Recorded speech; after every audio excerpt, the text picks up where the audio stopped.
Merci, Madame Martel, pour votre intervention et d'avoir accepté cette année encore de venir vous exprimer devant nous.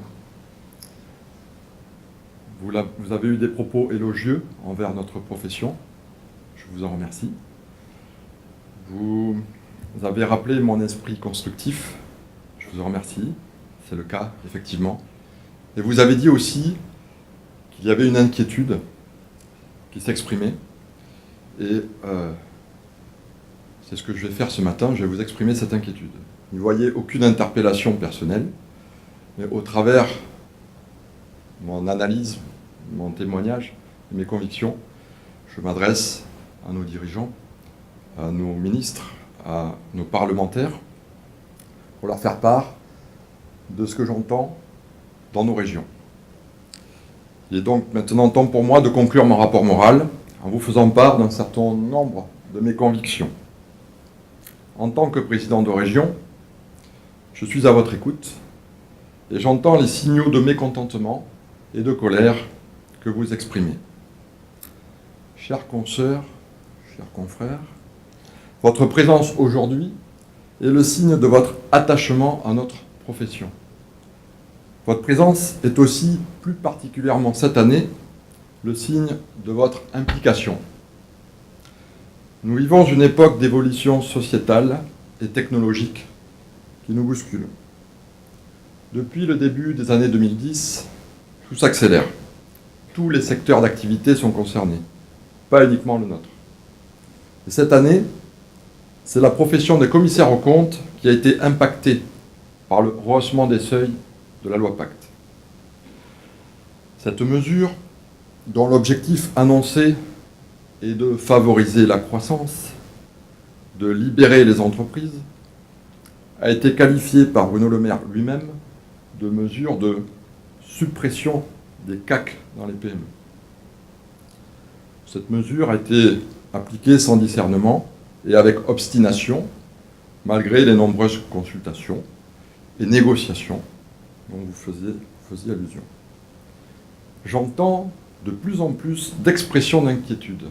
Je cite : « Après le commissariat aux comptes, ce sera le tour de l'expertise comptable. » Je cite encore : « Quel mauvais coup nous prépare le gouvernement ?» Et ce, malgré les propos rassurants de Bruno Le Maire lors de notre dernier congrès à Lille, où il disait, je cite, « L'expert comptable ne disparaîtra jamais, nous aurons toujours besoin de lui. » En observant les événements se succéder et en constatant le déroulement de la fin du commissariat aux comptes dans les PME, je m'interroge, comme vous, et j'envisage, moi aussi, qu'effectivement, cela pourrait nous concerner en tant qu'expert comptable. Je vous rappelle quelques faits. Que reproche-t-on exactement au commissaire aux comptes ? Selon le rapport de l'IGF, et d'après les propos répétés du ministre Bruno Le Maire dans ses différentes communications et lors de son audition devant la commission spéciale de l'Assemblée nationale, on reproche au commissaire aux comptes de coûter trop cher, 5 511 € par an en moyenne, de ne pas être utile, d'être un boulet pour les entreprises, d'être un frein pour la croissance des entreprises françaises, d'être un obstacle à l'embauche, d'être un élément de complexité normative au même titre que les poireaux, les navets et que les chasses d'eau. Ce ne sont pas mes propos.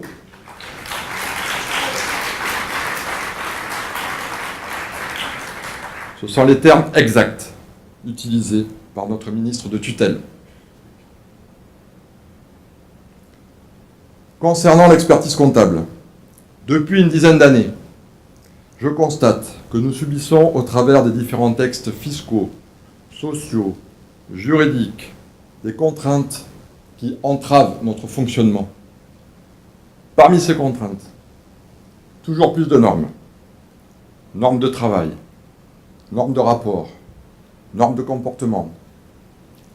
La DSN, déclaration sociale nominative, avec ses différentes phases, 1, 2, 3, et les difficultés rencontrées avec les organismes de retraite et de prévoyance.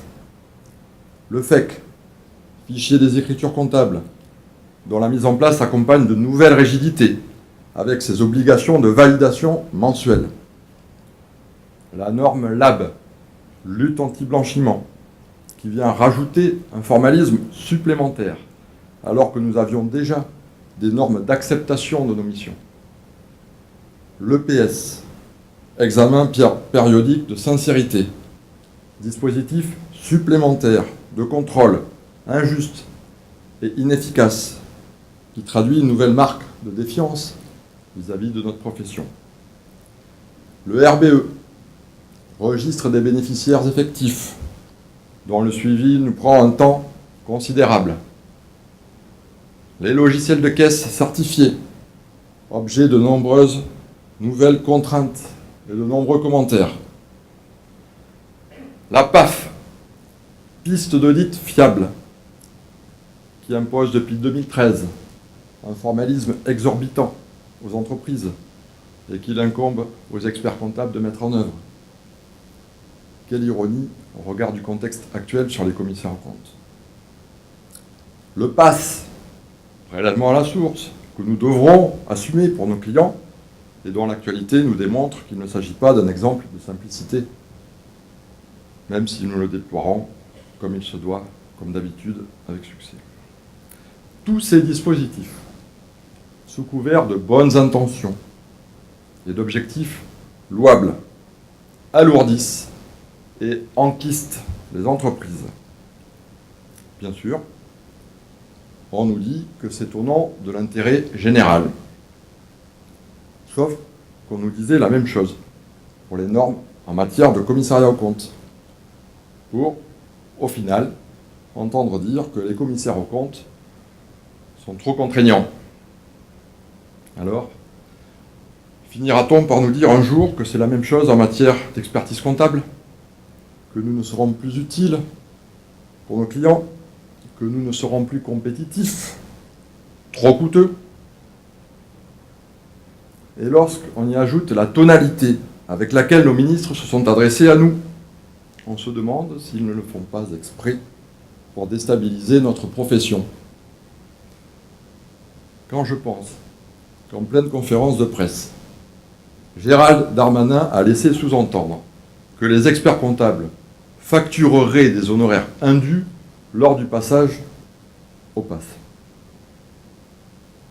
N'est-ce pas lui qui a envoyé un courrier à 2 millions d'entreprises pour vanter les mérites et la gratuité du TZ, alors que les experts comptables interviennent consciencieusement et avec professionnalisme sur ce marché pourtant ouvert et concurrentiel. Au passage, je rappelle que la gratuité n'existe pas dans ce monde. Rien n'est gratuit. Ce seront nos impôts qui financeront le TZ. No comment.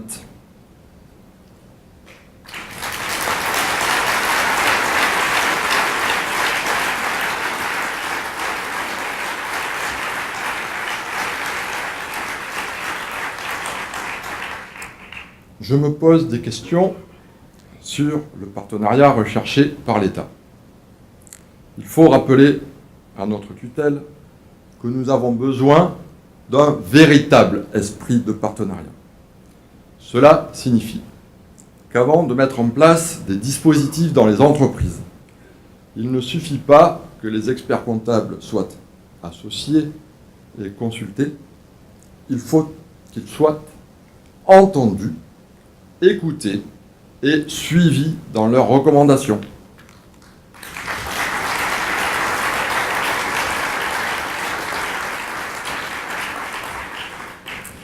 Madame la commissaire du gouvernement, j'ai bien entendu votre demande de relayer auprès de mes confrères la consultation nationale lancée par le ministre de l'Action et des Comptes publics sur la nouvelle relation de confiance entre les entreprises et l'administration fiscale. Pour les raisons que je viens d'évoquer, je n'y donnerai pas suite.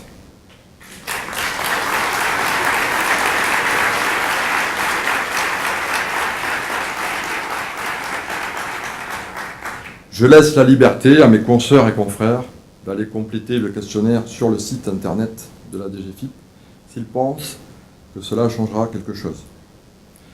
N'y voyez rien de personnel, car j'apprécie beaucoup nos échanges personnels individuels, je m'adresse en fonction, et je prends cette position dans l'intérêt des entreprises et dans l'intérêt général. Nous avons tous prêté serment de respecter et de faire respecter les lois. L'évolution des nouvelles technologies et la pression de l'Europe menacent notre prérogative de saisie comptable.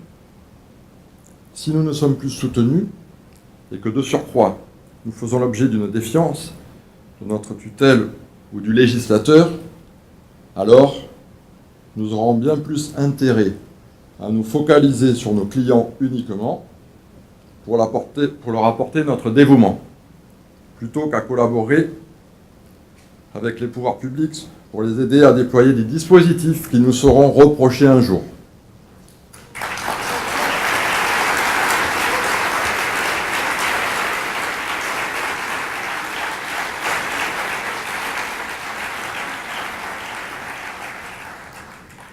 C'est avant tout pour nos clients que nous travaillons dans le respect de nos valeurs, de science, de conscience et d'indépendance. C'est pour cela qu'ils nous font confiance. Je reste donc optimiste quant à l'avenir de notre profession et au discernement de nos clients. Vous pouvez compter sur moi pour défendre et représenter en toutes circonstances les valeurs de notre profession et assurer notre avenir. Je vous remercie.